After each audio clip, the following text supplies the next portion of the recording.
Valamor Gulis. So much to talk about with this episode. Overall, I think it was good, but also I think it was a bit of a filler episode.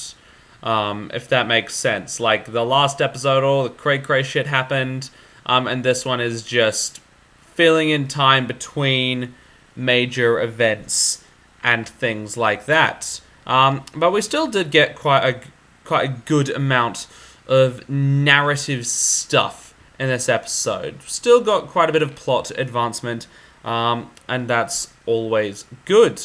First up, the Jon Snow stuff. Fucking awesome. In terms of executing Ollie, Alistair Thorne, and the two others, there were more people involved in murdering Snow. We saw at least 6 people stab him, and there were other people watching on. And I don't know, the TV show clearly established that the Snow loyalists were outnumbered. So I don't know what the fuck's going on there. What happened to the other mutineers? Did you pardon them? Are you only executing the main ones? And if so, can you not let a 9-year-old kid off the hook whose parents were brutally murdered by wildlings? I don't know. I guess whatever. It was a really cool scene though. I fucking loved Jon Snow giving his cloak over to Ed and being like, "My watch is ended." So Jon Snow is the Oathbreaker of this episode, I guess. That's possibly my favorite part of the episode, if only because it hints at awesome stories to come. We've always just thought of Jon Snow mired to the Night's Watch, and that's the only Jon Snow story we can get. But now Jon Snow can see himself as legitimately leaving the Watch and going off and doing other stuff. Is Snow going to reclaim Winterfell? Is he going to go around on all these crazy adventures? I don't know. In the books, it's very heavily inferred that he's going to go south to rescue Mance Rayder from Ramsay, I guess, but who knows what they're going to do in the show. I'm really excited. Maybe we will get Jon Stark after all. That would be fucking awesome. But who's going to be Lord Commander? There are only 3 characters at the wall now that we know. We have the Red Woman, we have Sir Davos, and Tormund, 4, and Ed. Is Jon Snow passed off the cloak to Ed. Is Edison Tollett going to be the 999th Lord Commander of the Night's Watch? Because that would be weird as fuck.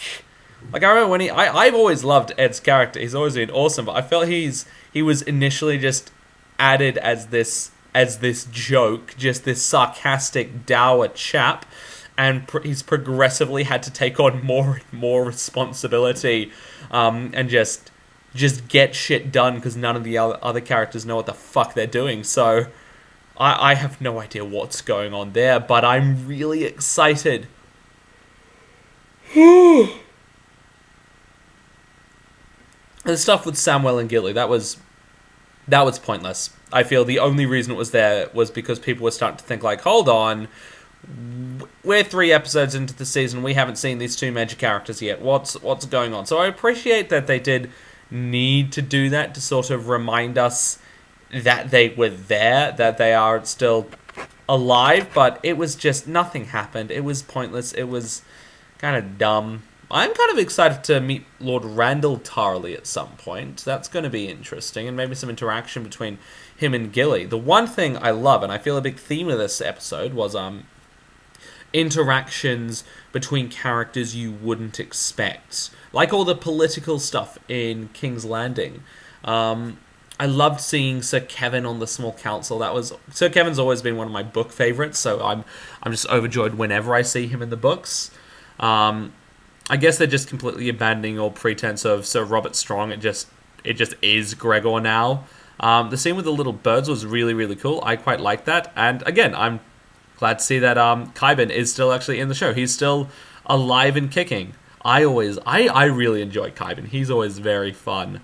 I am kind of annoyed to see Jaime and Cersei just palling around. I don't mind the show deviating from the plot of the books, but I feel it's deviating from the main theme of the books in terms of Jaime's storyline.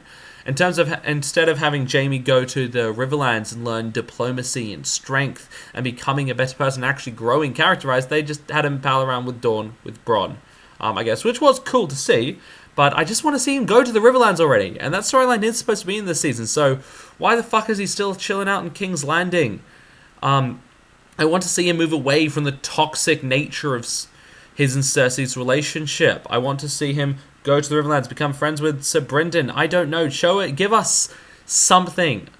I don't know. The show seems to not be going in the right direction with Sir Jaime's character as it could be.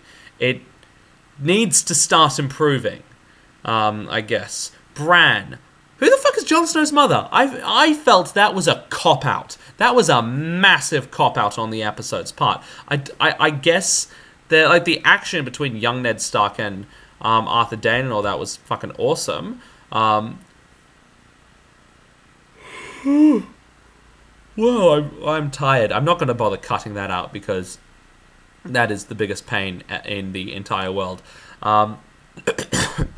But yeah, I feel they didn't do the Lyanna reveal because they want to stretch this certain flashback out across several episodes, and I'll be really fucked off if they do. I don't want Bran's storyline to just be flashbacks.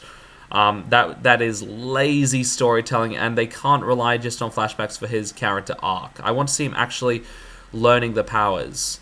Though on the subject of learning new skills, Arya's storyline, I don't know how I feel about that. It's getting to the point where her stuff in Bravos is getting kind of repetitive. I want to see something new. I want to see something changing. I feel like everything with Arya so far this season has just been like an extended training montage from an edgy 80s sports movie. Like, this is just Arya going through the motions of Rocky IV, where he fought the Russian. Was that Rocky IV? One of the Rocky movies. That's not important. But yeah, I am excited to see more Arya stuff coming up. It's going to be cool. Talked about that. Talked about Marine. Still just don't care. The scene between Tyrion and Grey Worm and Missandei was really, really cool. I loved the idea of culture shock there, of Tyrion not being able to banter with the leaders of Marine and the characters in Marine as much as he could with the characters in Westeros. Like, the scene between those three, I felt, was sort of calling back to the scene between Tyrion and Lord Janos in Season 2. Like, in Westeros, Tyrion could just talk his way through anything, and here it was deliberately awkward sort of to force the idea that Tyrion is in this alien world and he needs to learn this entire new set of political skills. But yeah, it was really interesting. I quite enjoyed it. Yeah. Daenerys invades Dothrak. I don't really... Can Daenerys just go to where the plot is already? I don't care about the Dothraki anymore. I mean, they were really fucking awesome in Season 1.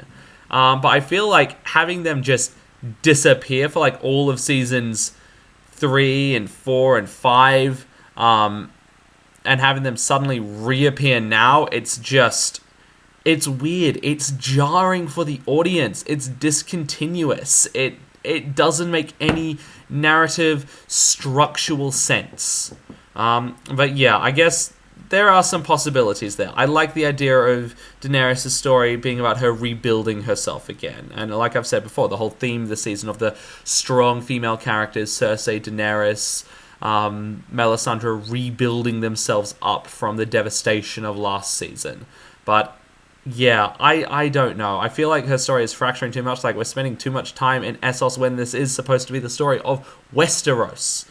But I guess, yeah, that last thing. Rickon's back! What? He said like 8 lines in 5 seasons, and he's back for some reason. Him and Osha and Shaggy Dog. Shaggy Dog! No! The Umbers are a thing again. Like, the Great John Umber was in Season 1, and then he just never fucking showed up again. And I know, I guess this episode is all about bringing unexpected characters back. Does this mean we're going to get Gendry back? Is his rowboat finally gonna come into King's Landing? At this point, I think we just need to safely assume that Gendry drowned. Let's look at the facts. Gendry can't swim. Davos put him in a boat to row across a dangerous patch of ocean, and we haven't seen him for 3 seasons. Gendry is fucking dead.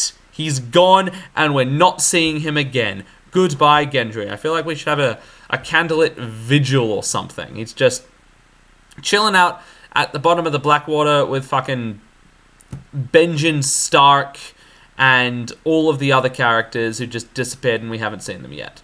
But yeah, I guess I am excited to see some more Rickon. Maybe Rickon can actually... He looks a lot older, so maybe the actor is old enough to actually have a major part in the show now. But that's going to be... It's going to be pretty cool.